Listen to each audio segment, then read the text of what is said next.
Vasanth TV ரசிகர்களுக்கு வணக்கம். இன்னைக்கும் நம்மளுடைய தெரிந்து கொள்வோம் நிகழ்ச்சியில் தெரியாத பல விஷயங்களை தான் தெரிஞ்சுக்க போகிறோம்.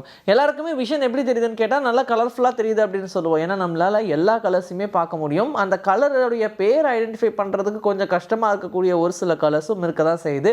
இருந்தாலும் நம்ம red family, blue family, green family அப்படின்ட்டு போயிடுவோம். ஏன்னா ப்ரைமரியாக இந்த கலர்ஸ் தான் அப்படின்னு சொல்லுவோம் இல்லையா. ஆனால் அப்பப்டாசிஸ் அப்படின்ற ஒரு பிரச்சனை இருக்குதுன்னு வச்சுக்கோங்க. அவங்களால கலர்ஸ் எதையுமே பெருசாக பார்க்க முடியாது. அவங்களுடைய விஷன் வந்து ரொம்ப பிளாக் அண்ட் ஒயிட்டாக தான் தெரியும் அப்படின்னு சொல்கிறாங்க. ஈவன் நைட் விஷனாக கூட ஒரு சில டைம் தெரியறதுக்கு சான்சஸ் இருக்குது. நம்ம எப்படி இப்போ சிசிடிவி கேமராலலாம் நைட் விஷன் ஆனாச்சுன்னா பார்க்குறோம், அதில் க்ரீன் என்ஹான்ஸ்டாக தெரியும் இல்லையா. அந்த மாதிரி கலர்லெஸ்ஸாக க்ரீன் என்ஹான்ஸ்மெண்ட்டாக தெரியறதுக்கான சான்சஸ் இருக்குது அப்படின்னு சொல்கிறாங்க. அப்படி இருக்கக்கூடிய மக்களும் இப்போ வாழ்ந்துக்கிட்டு தான் இருக்காங்க. அதை பற்றி பெருசாக எங்கேயுமே வெளியே சொல்லிக்க மாட்டாங்க. ஏன்னா அதை சொன்னோம்னா புரிய வைக்கிறது ரொம்ப கஷ்டமாக இருக்கும். பட் கேட்குறவங்க எல்லாருமே வேறு மாதிரி ப்ரோட்ரே பண்ண ஆரம்பிச்சிருவாங்க அப்படின்றனாலேயே பயந்துக்கிட்டு அதை வெளியே சொல்லாமல் இருக்காங்க. பட் அப்பப்டாசிஸ் அப்படின்ற இந்த பிரச்சனையை வந்து க்யூர் பண்ணுறதுன்றது ரொம்பவே கஷ்டம். இப்படியே அவங்க நிறைய பேர் வாழ்ந்துக்கிட்டு இருக்காங்க அப்படின்றது தான் உண்மை. ரிப் கேஜ் அப்படின்ற அந்த போன்ஸ் எல்லாம் இருக்குது இல்லையா, அது நமக்கு ரொம்ப ரொம்ப இம்பார்ட்டண்ட்டான ஒரு போன். ஏன்னா நம்மளுடைய 2 லங்ஸ் சென்டரில் இருக்கக்கூடிய ஹார்ட் அப்படின்னு எல்லாத்தையுமே பாதுகாக்கிறது அந்த ரிப் கேஜ் தான். அந்த ரிப் கேஜ் ஒரு மனிதனுடைய ஷீல்டு அப்படின்னே சொல்லலாம். இப்போ இந்த ரிப் கேஜை எண்ணி பார்த்தோம் அப்படின்னா ஒரு 12 எலும்பு இருக்குன்னு வச்சுக்கோங்க. நார்மலாக அப்படி தான் இருக்கும். ஆனால் ஒரு சில பேருக்கு இதில் 13 எலும்பு இருக்கிறதுக்கு சான்சஸ் இருக்குன்னு சொல்கிறாங்க. 200ல் ஒருத்தங்களுக்கு 13 எலும்பு அவங்களுடைய ரிப்கேஜில் இருக்குமா. அதை நம்மளே ஈஸியாக கூட எண்ணி பார்க்கலாம். அப்படியே கை வச்சாலே தெரிஞ்சிடும். ரொம்ப லீனாக இருக்கிறவங்களுக்குலாம் பார்த்தாலே தெரிஞ்சிடும்ன்ற மாதிரி அந்த ரிப்கேஜ் என்ற மாதிரி தான் இருக்கும். ஒருவேளை அந்த ரிப்கேஜில் 13 போன்ஸ் இருக்குன்னு வச்சுக்கோங்க. அப்போது நீங்களும் கொஞ்சம் ரேரான பர்சன் தான்.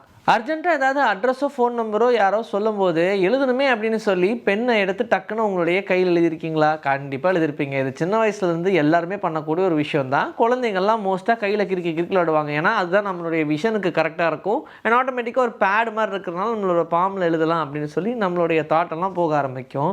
கையில் இருக்கக்கூடிய பாம்பை மட்டும் போர்டாக பார்க்காம டோட்டல் பாடியே நீங்கள் போர்டாக பார்க்கலாங்க அப்படின்ற மாதிரியான ஒரு விஷயம் இருக்குது. ஆனால் இதில் எழுதுறதுக்கு பெண்ணெல்லாம் தேவையில்லை. நெகம் மாதிரி ஏதாவது ஷார்ப்பான ஆப்ஜெக்ட் வச்சு ஸ்கின்ல எழுதினாலே போதும். டெர்மோகிராஃபி அப்படின்ற பிரச்சனை இருந்துச்சுன்னு வச்சுக்கோங்க.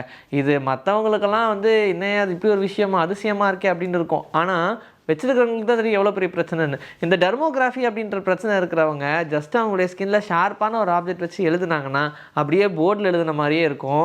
ஈவன் அது அழியறதுக்கு 10லேருந்து ஒரு 12 நிமிஷம் வரைக்கும் ஆகும்னு சொல்கிறாங்க. அது வரைக்கும் அப்படியே இருக்குமா. அவசரத்துக்கு நம்மலாம் பெண்ணை தேடி எழுதணும்னு அவசியம். ஆனால் அவங்களுக்கு அந்த அவசியமே இல்லை. ஜஸ்ட் ஏதாவது ஷார்ப்பாக இருக்கிறத வச்சு எழுதினாலே அப்படியே ரிட்டர்னில் இருக்கும். ஒரு 10 நிமிஷத்தில் அவங்க வேறு எதுலையாவது காப்பி பண்ணிக்கலாம். அதுக்கப்புறம் அதுவே மறைஞ்சிடும்னு சொல்கிறாங்க. பார்த்தீங்களா எப்படியெல்லாம் இருக்குது பிரச்சனைன்னு. மனிதனுடைய தேவைக்காக தான் ஒவ்வொரு விஷயங்களும் மாற்றிக்கிட்டு இருக்கோம். அப்படி தான் நம்ம ஃபுட்பால், பேஸ்கெட் பால் அப்படின்னு வாலிபால் இது எல்லாத்தையும் பிரித்து வச்சுருப்போம். இதோடைய சர்க்கம்ஃபரன்ஸ் எல்லாமே வேறு வேறையாக இருக்கும். விளையாடுற விதம் எல்லாம் வேறு மாதிரியாக இருக்கும். இப்போ ஃபுட்பால் எடுத்து நம்ம கையில் அடித்து விளையாடலாம் அப்படின்னு நினைப்போம். அதே பேஸ்பால் எடுத்து கையில் அடித்து விளையாட முடியுமா? அந்த மாதிரிலாம் பிரச்சனைகள் இருக்குது. இது எல்லாத்தையும் டேக்கிள் பண்ணும் அப்படின்றதுக்காக தான் ஒவ்வொன்றையும் ஒவ்வொரு மாதிரியான டிசைனில் உருவாக்குனாங்க. இப்போ வாலிபால்னால் அதை கையில் அடித்து விளையாடலாம். அது காலில் அடித்தா நம்ம கால் வலிக்காது. ஆனால் ரொம்ப ஸ்ட்ராங்காக இருக்கக்கூடிய பேஸ்கெட் பாலை கையில் அடித்தா நமக்கு வலிக்கும். அதை பிடிச்சி தான் தூக்கி போட முடியும். இப்படி ஒவ்வொரு பாலுமே ஒவ்வொரு வகையில் தான் தயாரிச்சிருப்பாங்க. இப்போது இந்த பால்லாம் தயாரித்தது மட்டும் இல்லாமல் அதுக்கான கேமை உருவாக்கி அந்த கேமை கேப்சரும் பண்ணி அதை டெலிவிஷன்லலாம் போடுறாங்க இல்லையா. இப்போயே நம்ம கிரிக்கெட் மேட்செல்லாம் உட்காந்து பார்க்குறோம், ஃபீஃபா மேட்செல்லாம் உட்காந்து பார்க்குறோம். அதுலேயே இந்த பேஸ்கெட் பால், ஃபுட்பால் இது எல்லாத்துடைய கலர்ஸுமே இப்போ தான் ரீசெண்டாக சேஞ்ச் பண்ணாங்க. அதுலேயும் குறிப்பாக இந்த ஃபுட்பாலோடைய கலர் சேஞ்ச் பண்ணதுக்காக ஒரு ரீசன் இருக்குது. முன்னாடி ஃபுட்பாலோடைய கலர் ப்ரௌன் கலரில் தான் இருந்திருக்கு. ஆனால் அந்த ப்ரௌன் கலர் டிவியில் கேமராவில் கேப்சர் பண்ணி பிளாக் அண்ட் ஒயிட் டிவியில் பார்க்கும்போது தெரிய மாட்டேங்குதே அப்படின்றதுக்காக பிளாக் அண்ட் ஒயிட்லேயே பாலை ரெடி பண்ணுவோம் அப்படின்னு சொல்லியான ஒரு ஸ்ட்ரக்சர் தான் பிளாக் அண்ட் ஒயிட்டில் அந்த ஃபுட்பாலை ரெடி பண்ணாங்க. அது இப்போ வரைக்கும் நம்ம பார்த்துக்கிட்டு இருக்கோம்.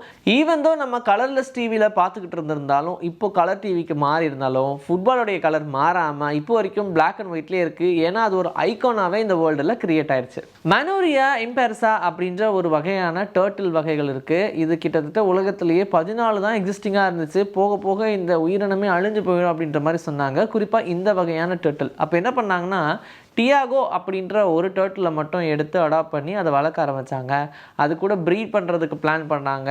அப்புறம் பார்த்தா டக்குன்னு அந்த ஒரு டர்ட்டிலால் மட்டுமே 800 டர்ட்டில்ஸ் வர ஆரம்பிச்சிருச்சு அப்படின்னு சொல்கிறாங்க. இதன் காரணமாக அந்த டர்ட்டில் என்டேஞ்சர்ட்லேருந்து தப்பிச்சிருச்சு. ஸோ மனிதனால் நினச்சா உருவாக்குறது மட்டும் இல்லை, அதை தக்க வச்சுக்கவும் முடியும் அப்படின்ற மாதிரி தான் பிளான் பண்ணாங்க.